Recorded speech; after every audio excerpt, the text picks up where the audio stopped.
Welcome back. So let's understand briefly about the MCP architecture.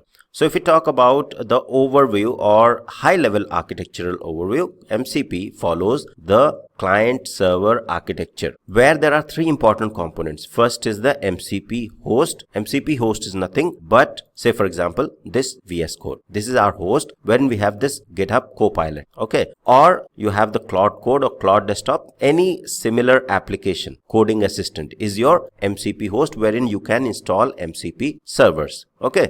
Now, MCP host establishes connections to one or more MCP server. Now, if we talk about this VS Code, we can not only go ahead and install Playwright MCP server, but we can search and browse other MCP servers as well. You'll see that I have simply searched. I can go ahead and say, for example, install Markdown, which is as well from the Microsoft. I have other Chrome DevTools MCP server. I have Playwright. I have GitHub MCP server. So I can install other MCP servers in VS Code as well. So this is my host. If you're using Claude Code or Claude Desktop, that is your host. Okay, and these hosts help you to establish connection to one or more MCP server. The MCP host, how it accomplishes that? It accomplishes the connection by creating the MCP client for each MCP server. Okay, so here, say for example, I have installed the Playwright MCP server already. So let me clear this. I have this Playwright MCP server. So internally, say for example, I type in launch Chrome browser and navigate to google.com. So internally, this host creates the client which establishes the connection to this Playwright MCP server. Okay,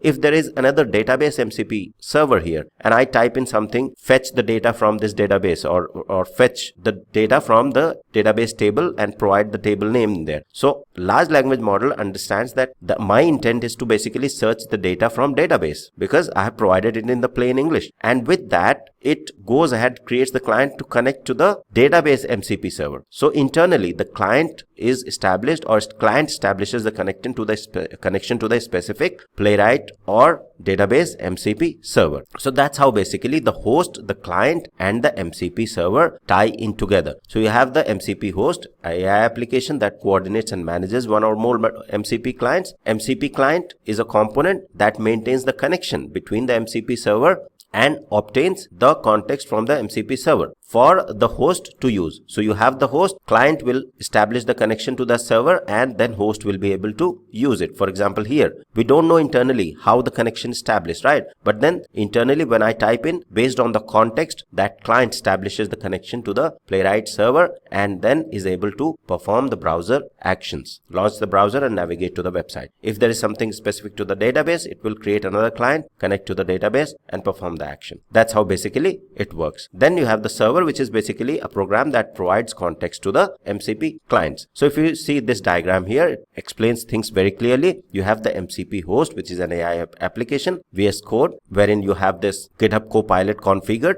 Okay, that is your AI application because it has GitHub Copilot configured, or you are having these hosts, for example, Claude Code or Claude Desktop. That's your AI host or MCP host, wherein there will be a specific client which will have a dedicated connection to that specific MCP server. For example, second one is for the database. Then we have the remote. So there is a dedicated connection to each of the MCP server through the MCP clients within the MCP host. So don't get confused that MCP is just a client server. There is a component MCP host as well, because many places you will just find MCP client and MCP server is a client server architecture, but then how it correlates with the VS Code and with the real applications that you are using, you need to understand that as a AI QA engineer to make sure that you are able to understand the concept but also answer it properly in any of the interviews that you attempt in future. So that's briefly about the MCP architecture. There are many other details around the layers. For example, there is a data layer, the transport layer, but we don't need to go into too much detail. In case you are interested, go ahead and understand about data layer and transport layer, how exactly the data layer implements and the transport implements. You can go ahead and read it out, but then that won't be required too much from the technical implementation perspective because we are learning the MCP servers and how to use them in QA automation and not exactly the architecture of the MCP. Whatever it was required, I have already covered as part of this tutorial. So that's all for this tutorial. Thank you. See you in the next one.